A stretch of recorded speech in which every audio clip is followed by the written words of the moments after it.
Fala galera, tudo bem? Sejam bem-vindos a mais uma aula aqui na LAC Concursos. Eu sou o professor João Kleber e estarei ministrando a disciplina de Informática Básica para vocês. Bom, na aula de hoje nós iremos abordar um assunto que cobra muito na parte de redes de computadores, que seriam os navegadores. Como que se dá essa continuação de redes de computadores? Os navegadores são aplicativos, são sistemas que permitem você conectar internet. Uma coisa que você precisa saber, e algumas bancas pesadas, costumam colocar uma terminologia diferente. Eles costumam cobrar o seguinte: se você compreende, gente, a ideia de browser. Ah, professor, o que seria browser? Browser é a mesma coisa que um navegador. Ele é um aplicativo que permite você conectar à internet. Uma coisa também bem interessante. Bom, não é porque esse aplicativo ele te permite conectar à internet que ele funciona somente para a internet. Pode ocasionar, por exemplo, se você trabalha numa intranet, que nós aprendemos na aula anterior, que seria uma rede de acesso restrito local, o navegador ser uma ferramenta para você acessar um sistema interno. Então, logicamente que por padrão ele é para navegar na internet, mas ele pode funcionar dentro de uma intranet como um sistema, tudo bem? Bom, outra coisa que eu preciso saber, professor, quais são os tipos? No concurso público, ele cobra 3 tipos de navegadores, tá? Aí eu preciso saber a especificidade de cada um? Não, mas você precisa saber, gente, quem são esses tipos. Os 3 que mais são cobrados para concurso público é o Mozilla Firefox, é o Internet Explorer e Google Chrome. Esses 3 você precisa aprender os nomes. Lembrando, eu tenho que decorar? Não. Decorar você esquece. Aprender você vai saber para o resto da sua vida. Bom, tem uma coisa que nós temos que levar em consideração quando se trata sobre Internet Explorer, é que é o seguinte: o Internet Explorer até o Windows 8, ele era padrão. Agora, o Internet Explorer, na versão mais atual do sistema operacional Windows, que é o Windows 10, ele mudou a sua nomenclatura. Agora não se chama mais Internet Explorer, ele se chama o Microsoft Edge. Então, vamos lá novamente. Tem 3 tipos de navegadores que cobram em concurso público, tá? Se ele cobrar, por exemplo, a versão mais atual do Windows, né, que seria a versão Windows 10, ele pode te perguntar qual é o navegador padrão. E aí pode ter a palavra padrão ou nativo. Se ele falar que é o Windows 10, o navegador padrão, gente, é o Microsoft Edge. Tá? Agora, se ele perguntar o seguinte, como costuma perguntar, qual é o navegador padrão do Windows 7? Aí você vai marcar Internet Explorer. Uma coisa também muito importante: tanto o Internet Explorer quanto o Microsoft Edge, eles são nativos, ele é da própria Microsoft. Já aconteceu em concursos anteriores que eles citam o seguinte: por ser o sistema operacional Windows, não é permitido instalar, por exemplo, o Mozilla Firefox de forma paralela. Então imagine só, ele fala o seguinte, que se você tem o Internet Explorer instalado nessa máquina, eu não posso instalar outro sistema operacional, eu tenho que desinstalar esse para instalar. E isso é mentira, porque você pode instalar, desinstalar, pode utilizar os dois ao mesmo tempo, de forma simultânea, e isso não interfere em nada. Então, claro que ele já vem instalado, mas eu posso instalar outro? Pode. E os dois podem trabalhar de forma conjunta? Pode sim também. Então, sabemos aí algo sobre os tipos, né? Se ele perguntar sobre a evolução, você tem que lembrar que é Internet Explorer, e se perguntar qual que é a evolução, é o Edge. Uma coisa que eles costumam fazer, e isso é uma pegadinha, e vocês viram já na aula de manipulação de informações através do sistema operacional Windows, é que ele pode tentar confundir a sua cabeça. Porque nós temos 2 coisas. Nós temos o Windows Explorer e nós temos o Internet Explorer. Professor, qual que é a diferença? As palavras são muito parecidas, são muito semelhantes. O Windows Explorer, gente, ele é o gerenciador de pastas e arquivo do Windows. E o Internet Explorer é o aplicativo que permite você conectar à internet. Então, vejam só, se ele colocar lá, é considerado o Windows Explorer como um navegador, você vai marcar falso. Vejam que caiu na questão do ano de 2018, lá na Câmara de Salvador, né? E a banca que realizou isso foi o FGV, para o cargo de assistente, e ele pergunta a seguinte coisa, tá? Bom, considere os seguintes aplicativos. Google Chrome, ele é um navegador. Firefox, ele é um navegador. Internet Explorer, ele é um navegador. E Windows Explorer, bom, eu já sei que ele não é um navegador. E vamos verificar qual que é a questão que ele cobra. Da lista acima, são destinados à navegação na internet somente os aplicativos. Bom, você já vai eliminar de cara todas as assertivas que tiver a opção 4. Porque o Windows Explorer, gente, nós sabemos que ele não é um navegador para a internet. Ele é um aplicativo que permite gerenciar arquivos e pastas. Então, vamos lá, 1 e 2 é? Sim, só que o 3 também é um navegador. Então, você pode eliminar. 1 é, 2 é, 3 é, opa! Até então, achamos nosso gabarito, mas vamos verificar o restante. O 4 não é, o 4 não é, o 4 não é. Essa questão você poderia muito bem utilizar a técnica de probabilidade e erro, porque todas que tiver assertiva 4, nós sabemos que está errado. Então, logicamente, que você saberia que ficaria entre a resposta da alternativa A e a resposta da alternativa B. Então, pergunta muito interessante que aconteceu neste ano de 2018, né? Que massifica o nosso conhecimento quando ele fala sobre tipos, tá? Bom, o próximo assunto que ele pode cobrar para vocês é a questão do funcionamento na internet. E aí você precisa entender algumas coisas. Bom, quando você trabalha na internet, gente, você tem essa nomenclatura. Por exemplo, esse é o site da LAC Concursos. E ele pode te perguntar, gente, alguma parte da URL, tá? O que significa URL? O URL é o endereço. É o endereço, né, que nós chamamos de domínio, na internet. Por exemplo, você na sua casa, você tem um endereço que é o seu CEP, que é a sua localização, né, num estado, num país, numa cidade. Quando você trabalha no mundo virtual, quando você trabalha na internet, você também tem um endereço de domínio. Então, por exemplo, lacconcursos.com.br é o endereço na web. E o que eu preciso saber? A primeira coisa, ele te identifica qual é o protocolo que você está utilizando para a navegação na internet. Na aula passada, na aula 3 de redes de computadores, nós vimos que quando se trata sobre navegação na internet, eu posso utilizar dois protocolos. Qual que é a diferença que existe de um para o outro? Se você está utilizando HTTPS, você sabe que está seguro. Por quê? Porque existe um certificado digital, existe uma terceira parte que está trabalhando com a autenticidade desse site. E, normalmente, quando ele é seguro, é porque ele está criptografado. Tá? É como se fosse Opa, assassinando o português aqui, gente. Criptografado. Como se fosse um selo de segurança, tá? Que permite criar, né, uma identidade. Bom, mas eu poderia também... Está escrito assim, http://. Qual que é a diferença? Este não é seguro, este não possui certificado digital e este possui certificado digital. Bom, depois do // existe a nomenclatura www. O que significa www? Significa que você está na internet. World Wide Web. Então, rede de alcance mundial. Então, toda vez que tiver essa nomenclatura, significa que você está na internet. Outra coisa importante, depois da pontuação da separação, vem o nome do domínio, tá? Então, a identificação na web da LAC Concursos é LAC Concursos. Uma coisa que nós temos que levar em consideração, tá, gente?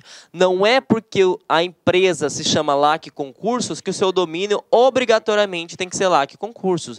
Porque eu, ou assim como vocês que estão assistindo agora, podem ir lá no site, né, num órgão chamado Registro BR, que é a entidade que regulariza os nomes de domínios no Brasil, e cadastrar, por exemplo. Uma vez que ninguém pegou esse nome para si, você pode cadastrar.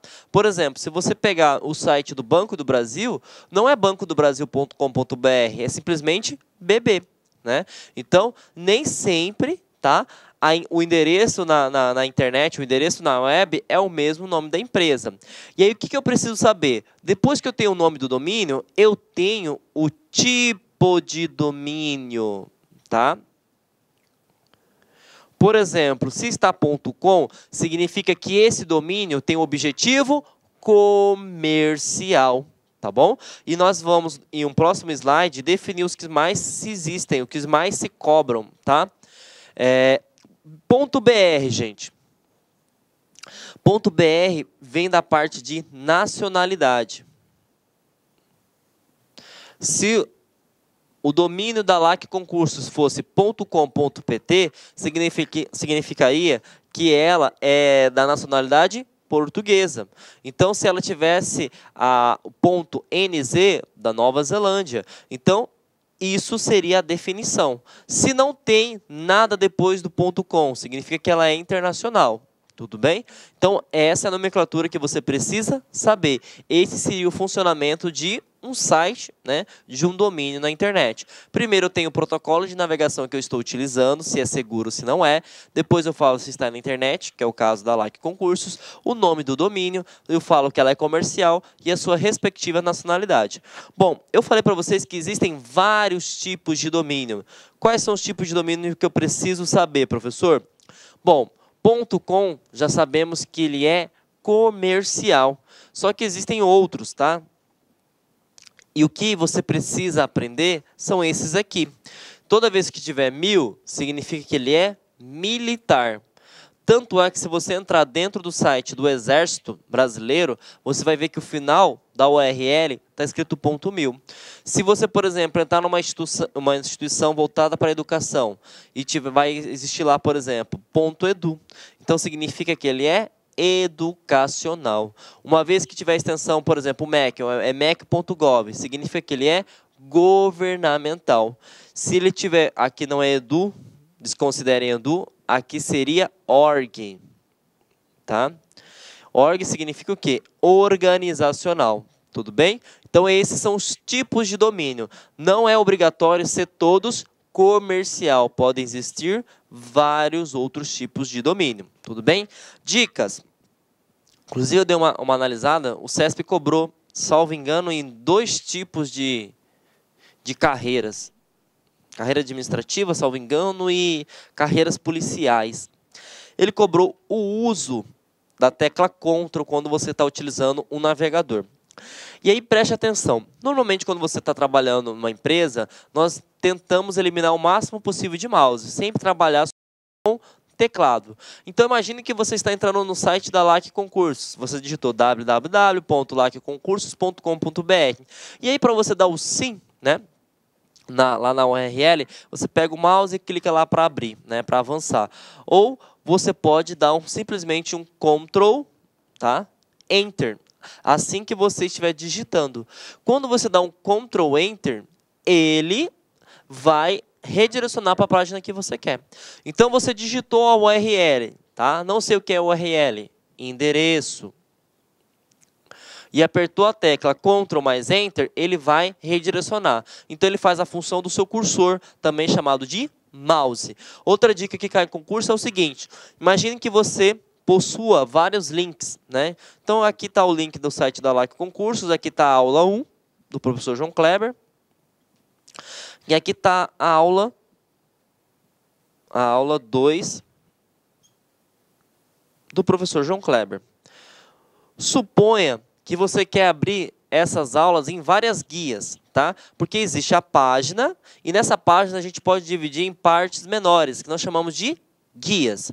Ele pode perguntar o seguinte, como que eu posso fazer com que esses 2 links de aula possam abrir em partes diferentes? Você simplesmente vai apertar a tecla Ctrl e dar um clique com o botão esquerdo do mouse. Então você clicou com Ctrl, clicou na aula 2, segurado a tecla Ctrl e clicou na aula 1, o que vai acontecer? Vai abrir uma nova guia, a aula 1 do professor João Kleber, e vai abrir uma nova guia, a aula 2 do professor João Kleber. Então vejam que essas 2 dicas aqui estão caindo em concurso. A funcionalidade... Olá, meus amigos, minhas amigas, sou o professor Luiz Antônio de Carvalho e eu peço a sua licença para dar um recado aqui da LAC Concursos, um recado muito especial para você que está se preparando para o BRB 2019. Claro, edital na praça, edital publicado, agora é hora de estudar.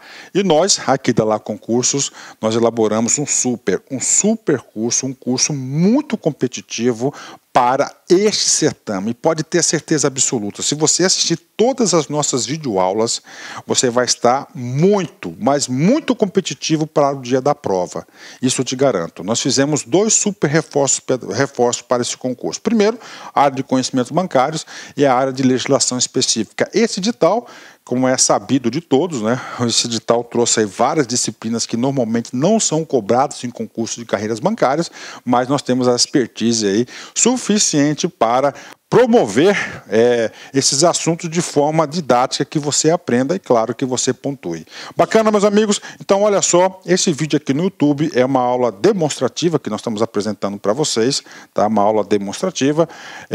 O material de apoio dessa aula está lá no site, mas o curso completo está lá no site. Nós temos aí apenas 70 videoaulas aí do nosso curso. Nosso curso nós temos mais de 200 videoaulas, só aulas novas específicas de leis aí, de RID, lei de dados pessoais, lei anticorrupção, que nós temos aí, são mais de 22 aulas específicas, novas, gravadas exclusivamente para o concurso do BRB.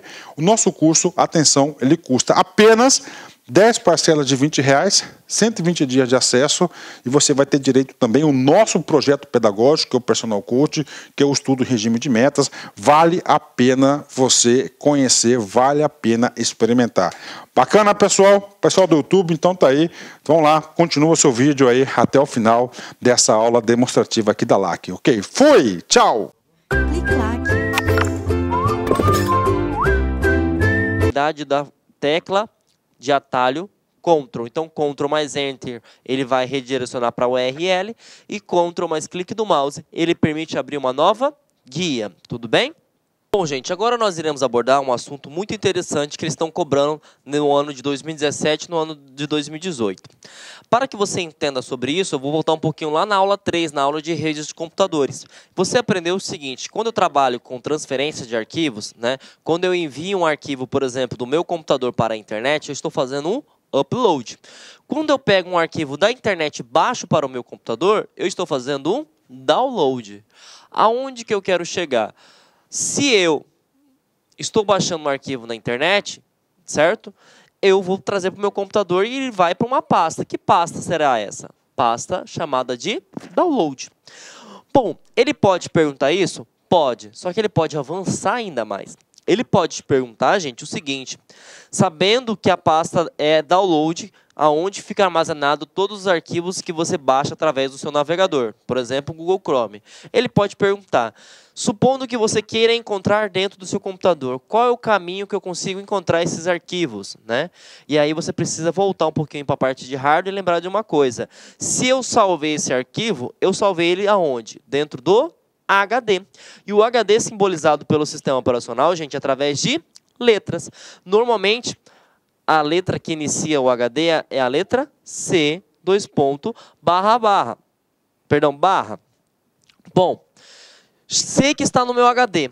Só que aí você tem que pensar o seguinte: um computador ele pode possuir vários usuários. Por exemplo, aqui na LAC nós temos vários usuários. Nós temos usuários para estagiários, usuários para técnicos, usuários para supervisores, usuários para professores, para direção, e assim vai. Então, cada tipo de usuário ele tem os seus documentos. Então, eu não posso criar uma pasta download e compartilhar para todo mundo. Então, o caminho vai ser o seguinte, ó. Eu estou dentro do meu HD, o arquivo está dentro do meu HD, só que ele está dentro de uma pasta que é chamada de users, que se você pegar a tradução literal significa usuários, e aí eu tenho que especificar qual é o usuário que eu quero. Por exemplo, se está no usuário do professor João, vamos supor que o meu nome do usuário seja João. Bom, já encontrei o arquivo? Não, porque sabemos que quando você baixa na internet, ele fica armazenado dentro de uma pasta. Pasta essa que é chamada de downloads. Então, veja só. Na brincadeira, a gente aprendeu, né, qual é o caminho correto, tá? Aonde ficam os arquivos armazenados no seu computador. Primeiro, identifico o meu HD, que normalmente ele é simbolizado por uma letra, barra. Depois, eu informo que existe usuários. Eu tenho que especificar qual que é o usuário que eu quero. E, logicamente, uma vez que eu especifiquei qual usuário que eu quero, eu tenho a pasta que eu quero verificar quais arquivos que eu baixei, que seria a pasta downloads. Bom, ele pode perguntar dessa forma, ele pode perguntar qual é o caminho e outra, ele pode perguntar qual é a tecla de atalho, tá?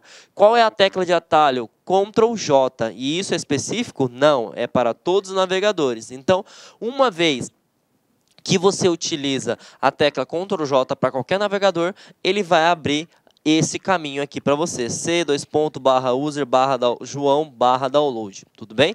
Então vejam só, ele pode perguntar onde é armazenado o arquivo, qual é o local que é armazenado esse arquivo e qual é a tecla de atalho. Então só no assunto download, olha o tanto de vertente que você pode ter no seu concurso público, tá? Para massificar seu conhecimento, gente, vamos responder essa questãozinha aqui de 2018, lá do Detran do Maranhão, para o cargo de assistente.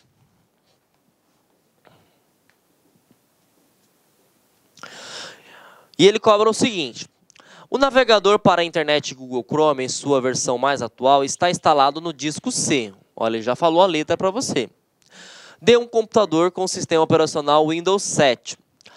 Ao fazer um download de um arquivo utilizando o Chrome, por padrão, o arquivo será armazenado na pasta. Bom, eu tenho que ter o nome do HD, praticamente o nome do HD está em todos, né? Então, vamos por parte.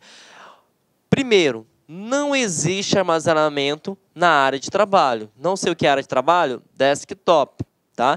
Então, quando você liga o computador, aquela tela que se inicia, aquela tela que fica todos os ícones que você pode trabalhar, é chamado de área de trabalho. Então, aqui você já pode eliminar de cara, tudo bem? Vamos para a próxima. C, usuários, tá? Bom, usuário está na versão português, certo? Então, vamos considerar que aqui está correto, tá? Bom, depois que eu coloco usuários, eu posso colocar o nome do usuário. Lembra do João?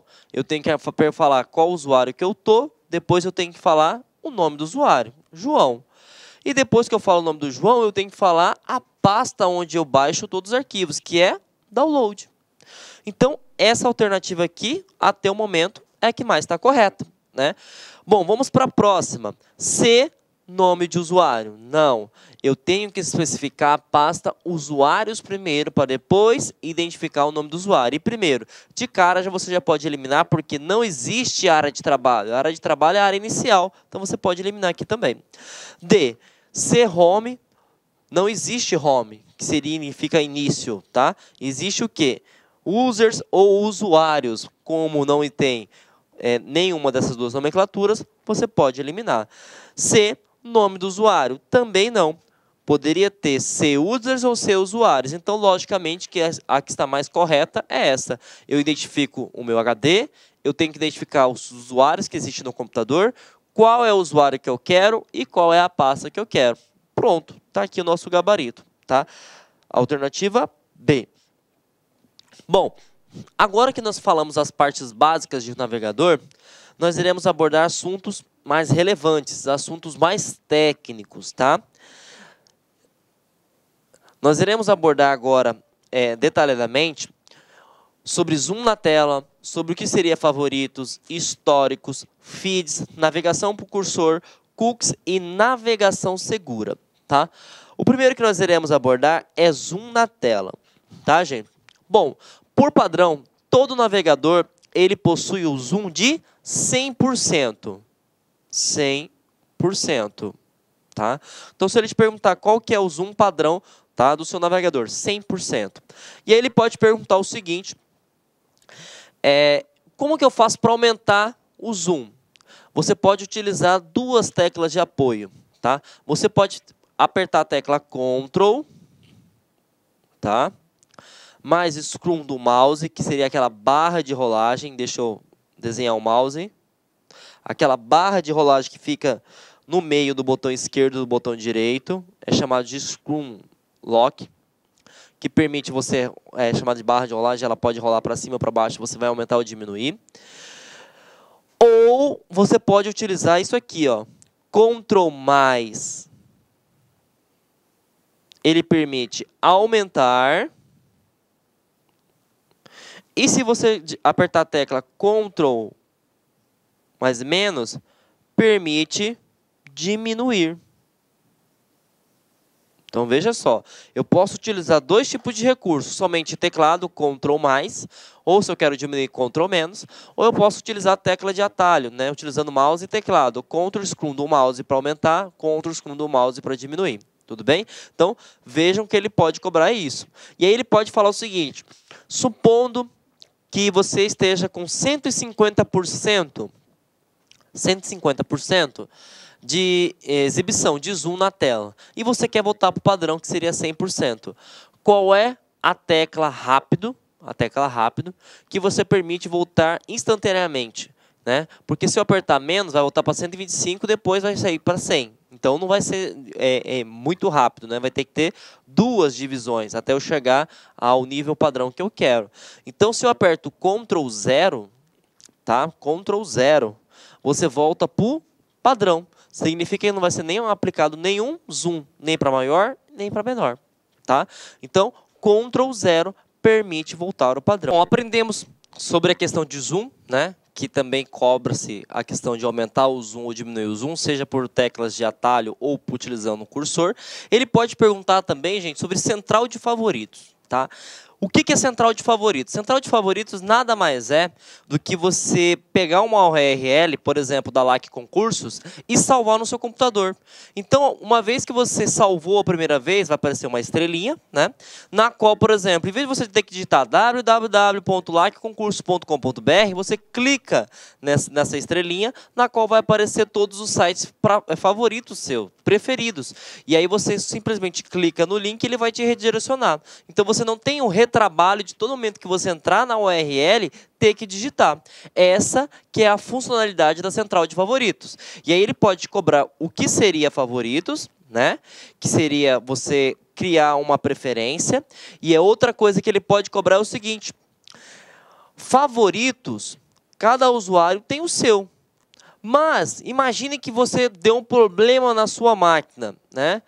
E você trabalha com várias pesquisas. Vamos supor que você tem que fazer pesquisas de sites, pesquisas de viagens. E você não vai lembrar de todos os sites, porque simplesmente ficava armazenada a palavra, você clicava nela e redirecionava para o site.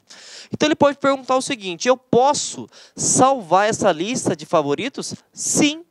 E eu posso, por exemplo, pegar essa lista de favoritos e mandar para outro computador? Sim. Mas no outro computador, por exemplo, eu estava utilizando o Internet Explorer. Só que no outro computador que eu vou utilizar agora, não existe mais o Internet Explorer. Por exemplo, estou trabalhando agora com o Google Chrome ou Mozilla. Eu posso trabalhar com a importação disso. Então, vejam que legal. A lista de favoritos ele permite que você tire o retrabalho. E uma vez que você fez toda aquela lista, demorou um determinado tempo, você pode transferir para outro local, certo? Então ele pode cobrar esse conceito de você. O que é central de favoritos, para que serve, e ele pode perguntar uma coisa também interessante. Qual é, tá, a tecla que permite abrir a central de favoritos? E aí você precisa aprender que tanto no Mozilla Firefox quanto no Google Chrome é igual. Ctrl Shift B. Ctrl Shift B. Agora, no Internet Explorer, a tecla de atalho é Alt C. Então, vejam só, se falou de Mozilla Firefox ou se falou de Google Chrome, você vai utilizar Ctrl Shift B. Agora, se ele falar do Internet Explorer, Alt C. Tudo bem? Bom, vejam como que ele pode cobrar isso na sua questão de concurso público, né? No STM, no Superior Tribunal Militar, do ano de 2018, para o cargo de analista, e a banca legisladora foi o CESP. Ele pergunta o seguinte, julgue o item seguinte relativo às noções de informática. No Google Chrome, o menu de configurações oferece a opção de importar arquivos de favoritos e configurações. No caso de aproveitar a lista de sítios favoritos, vimos isso lá na aula de redes de computadores. Sítios também pode ser chamado de site. Então ele está falando o seguinte, que é possível você entrar na configuração do seu navegador e importar a lista de todos os sites que você gosta, que você marcou lá como preferidos, tá bom? E aí ele continua. E a lista de senhas de acesso salvas, tá? para uso em outros browsers, ou também chamado de dispositivos e computadores. Então ele fala o seguinte, é possível importar, né, as configurações, preferências de tudo que está salvo no meu navegador para outro? Sim, gente, é possível, sim. E até pode ser navegadores diferentes. Então, essa assertiva ela está correta, tudo bem? Então, uma vez que falar se pode, né, salvar em outro navegador ou outro computador, você pode marcar que está correta essa assertiva, tudo bem? Bom, vimos o que seria a parte de favoritos. Agora nós iremos abordar um assunto chamado de históricos, tá? Gente, tudo que você faz na internet, tá, tem um registro. Tem um registro de qual site você acessou, a que horas você acessou, né, e até quanto tempo que você estava lá naquele site. E aí ele pode te perguntar, gente, o seguinte: qual é o local do navegador que permite salvar esse registro? E aí você vai lembrar na sua cabeça que é o histórico. Tá? Ele é o histórico, ele permite, tá, que você salve o horário que você entrou, tudo que você buscou, tudo que você pesquisou. Uma coisa importante, caiu numa banca falando o seguinte: esse é o navegador do professor João Kleber, eu abri o histórico, que nós vamos ver que tem uma tecla de apoio, e fui lá e simplesmente apaguei, limpei todos os dados da navegação. Exclui, por exemplo, senhas, exclui preenchimento automático, que é de formulários, né? Exclui o histórico. E ele pergunta, uma vez que eu fiz isso, ninguém consegue verificar o que eu fiz? Não, gente. A operadora, por exemplo, que você utiliza, seja se é Claro, TIM ou Oi, ela consegue visualizar que você teve acesso. O seu provedor de serviço consegue ver se teve acesso. E também o site referido, né? Se eu loguei, por exemplo, lá no site da LAC Concursos, lá no servidor da LAC Concursos, ele consegue identificar que eu acessei naquela determinada hora. Então, eu consigo apagar aqui localmente no meu computador, mas eu não consigo tirar a informação do meu provedor de serviço, muito menos ainda no servidor que está hospedado no meu serviço, no caso, a LAC Concursos, tudo bem? Outra coisa que ele pode te perguntar também: professor, existe alguma tecla de atalho que eu consiga abrir o histórico? Sim, essa tecla é Ctrl H, tá? É Ctrl H. Então, sempre eles cobram a questão de tecla no Google Chrome, tá? Então ele pergunta a questão de teclas bastante, tá, no Google Chrome, mas ele pode perguntar o conceito, seja no Mozilla Firefox, no Internet Explorer, até no Edge. Ele pode perguntar aquela questão que eu falei para vocês: apagou o histórico, sumiu tudo? Não, nada disso.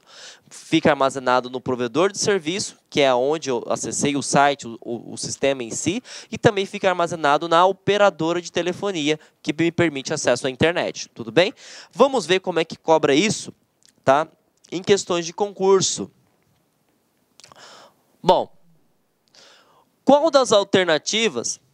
Essa questão foi do IF de Tocantins, no ano 2017. Ele pergunta o seguinte: qual das alternativas abaixo apresenta a tecla de atalho que permite ao usuário pesquisar o histórico dos sítios? Que é a mesma coisa aqui, site, que você utilizou ou acessou recentemente. Sabemos que é Ctrl H.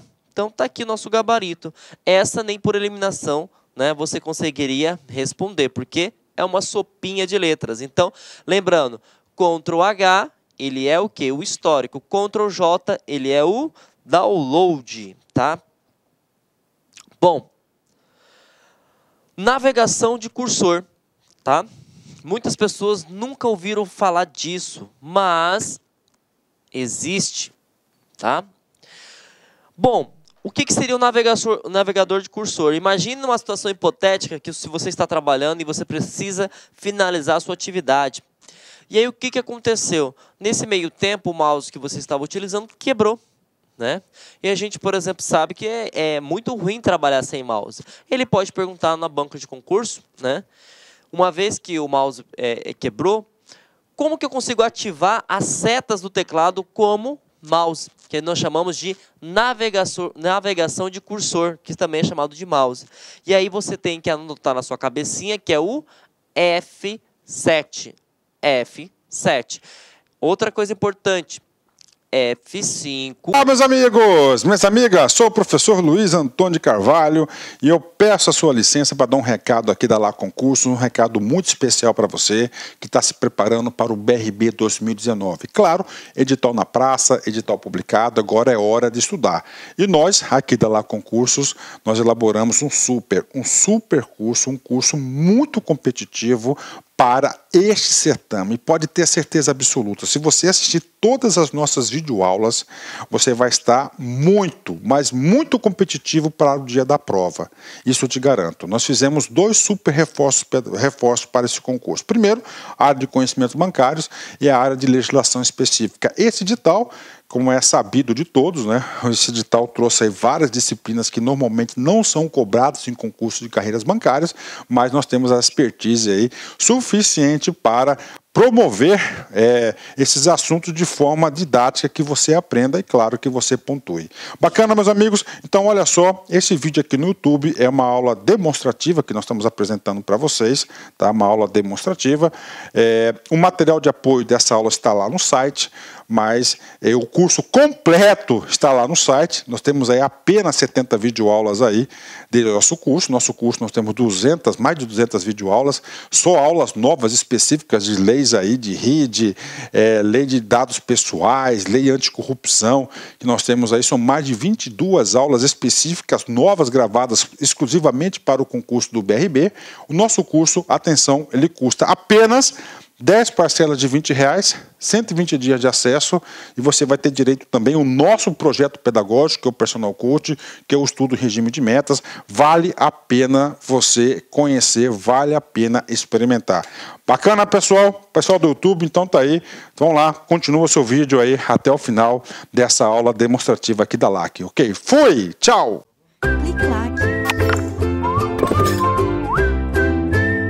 Né?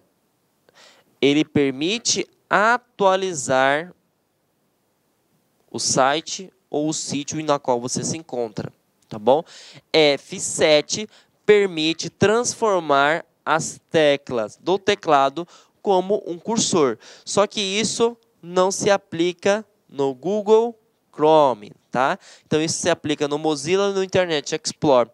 Vejam como é que ele se cobra essa questão, né? Foi da Polícia Civil do Distrito Federal, no ano de 2016, para o cargo de papiloscopista.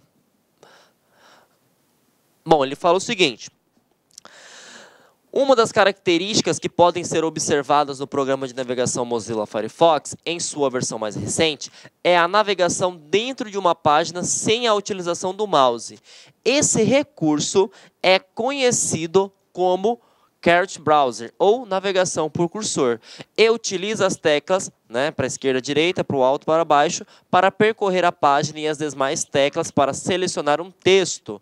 Esse recurso pode ser habilitado ou desabilitado por Ctrl D? Não. Ctrl T para selecionar texto, Alt D não, F10 não, e sabemos aqui que o assunto que permite que você acione o cursor é F7. Então, vejam que essa eu tenho que realmente conhecer o conceito. Tudo bem? Agora um assunto também muito importante. FITS, tá? O FITS normalmente cobra quando você utiliza o Internet Explorer, né? E o Mozilla também não cobra muito na questão do Google. Ele pergunta o seguinte: o que é FITS?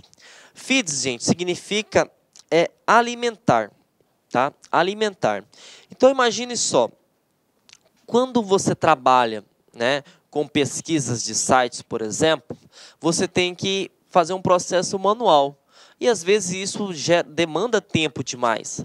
Agora, imagine só, gente, se você entra no site todo santo dia e você tem essa rotina, né, a ser realizada frequentemente, você sabia que você pode cadastrar este site, tá, dentro do seu navegador para você receber notificações de conteúdos novos, né, de informações novas, de notícias novas?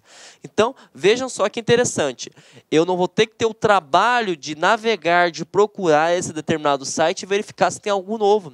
Eu vou pegar o meu navegador e transferir para ele a responsabilidade. Então, quer dizer que o professor ele não pesquisa mais os assuntos de editais, por exemplo. Tudo que aparecer de edital, por exemplo, naquele site referido, ele manda a notificação para o navegador e aparece como se uma notificação para você.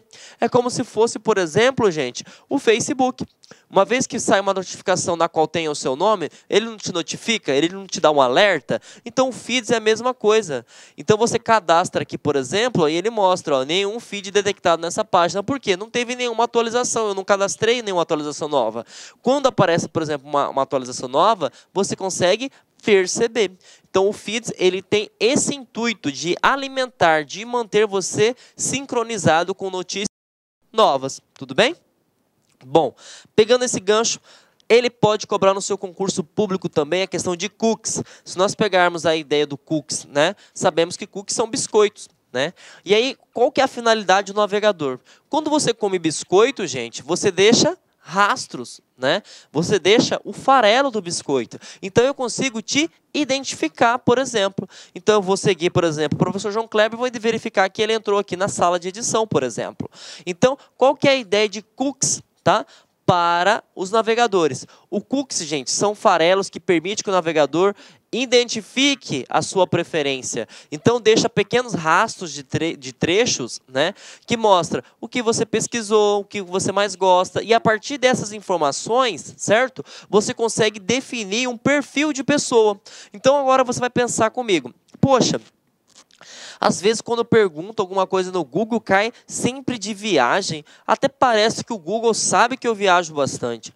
Às vezes, eu estou no Google lá, eu pesquiso alguma coisa, parece sempre voltada para editais de concurso público, para aulas de informática. Por que será? Parece que o Google sabe o meu perfil. Mas ele sabe o seu perfil por quê? Ele consegue rastrear os cookies do seu navegador. Então, o navegador, quando você faz uma pesquisa de um website, ele deixa farelos. E esses farelos conseguem ser monitorados e, a partir disso, eles criam um perfil. Então, veja só que legal. Os cookies, gente, é as preferências do usuário. Então, as preferências permitem criar um perfil, né, de pesquisa, de busca. Tudo bem? Então, veja, olha que interessante que a gente pode salientar aqui, que pode ser questão de concurso público. Quando você navega na internet, você pode ter os favoritos, né? Os favoritos você vai colocar suas listas de preferência. Você pode ter os históricos, que são os registros do que você fez na internet. Outra coisa importante, você pode sincronizar, né? Permitir que um determinado site te notifique quando tem informação nova. E você pode também, tá? Sem querer, querendo, na verdade, né? Você alimenta as empresas para que ela consiga filtrar as informações, algo publicitário, pesquisa relevante à sociedade. Então, queira ou não, você cria um perfil e eles conseguem verificar o que você gosta e o que você não gosta. Então, vejam que tudo isso cai quando o assunto é navegador. Aí um aluno sempre me cobra isso, né? Poxa, professor, então você está falando que está complicada a coisa na internet, né? Por quê? Os caras sabem que horas que eu acessei o site, o que eu baixei, o que eu fiz, né? A hora que eu fiz, né? Consegue criar um perfil para mim. Eu não tenho mais privacidade. Aí você vai ter uma coisa importante.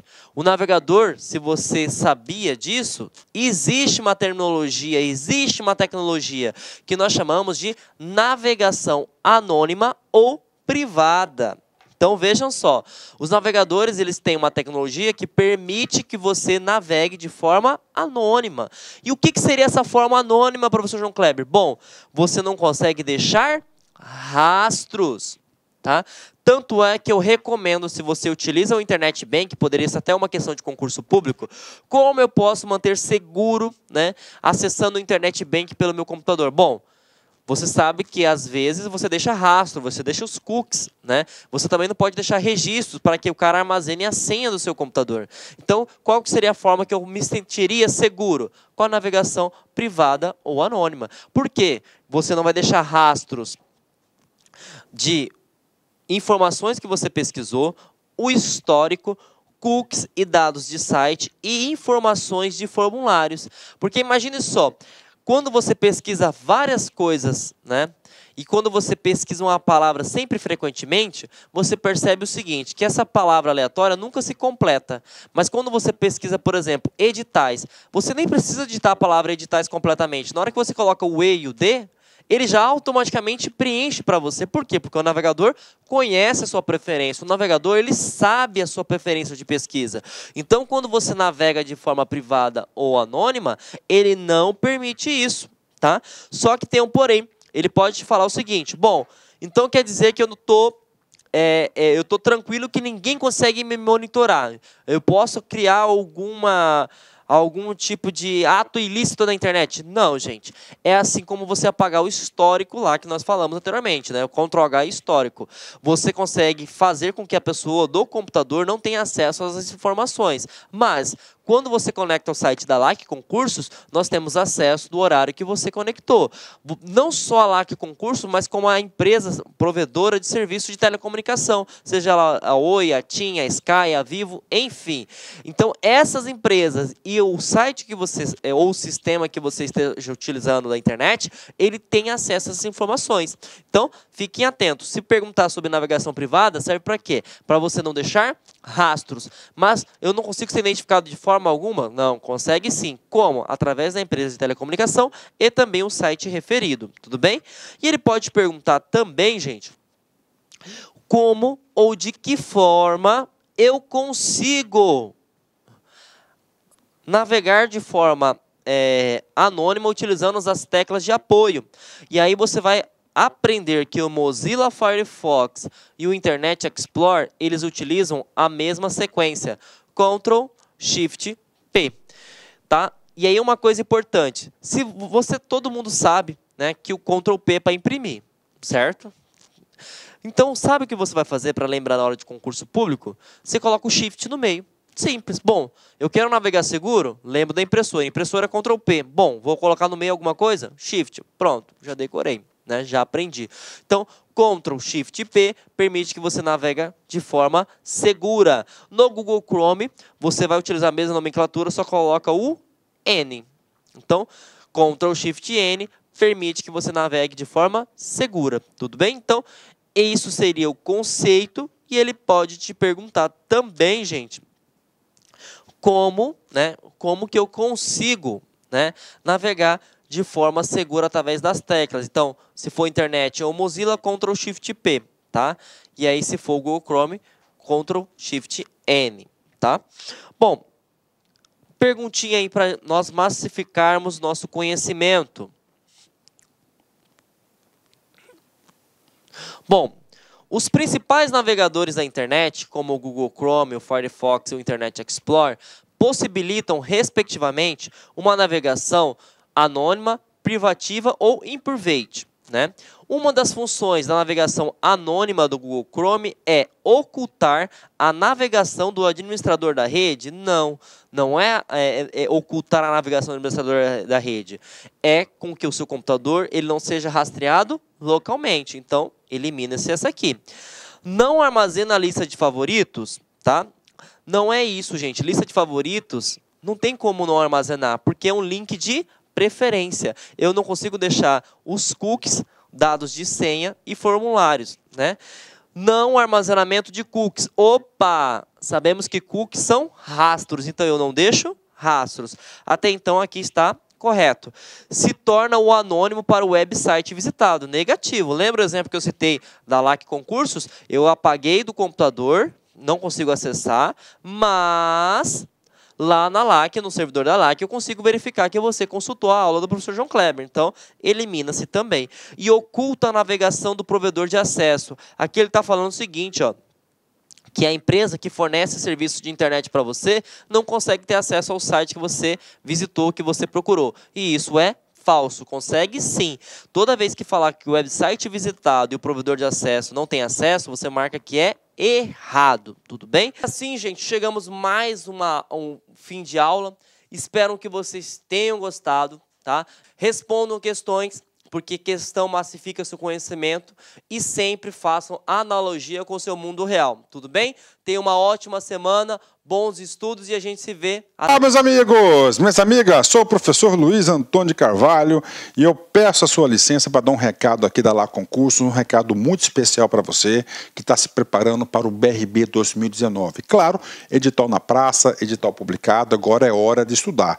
E nós, aqui da Lá Concursos, nós elaboramos um super curso, um curso muito competitivo para este certame. Pode ter certeza absoluta, se você assistir todas as nossas videoaulas, você vai estar muito, mas muito competitivo para o dia da prova. Isso eu te garanto. Nós fizemos 2 super reforços para esse concurso. Primeiro, a área de conhecimentos bancários e a área de legislação específica. Esse edital, como é sabido de todos, né? Esse edital trouxe aí várias disciplinas que normalmente não são cobradas em concurso de carreiras bancárias, mas nós temos a expertise aí suficiente para promover esses assuntos de forma didática que você aprenda e, claro, que você pontue.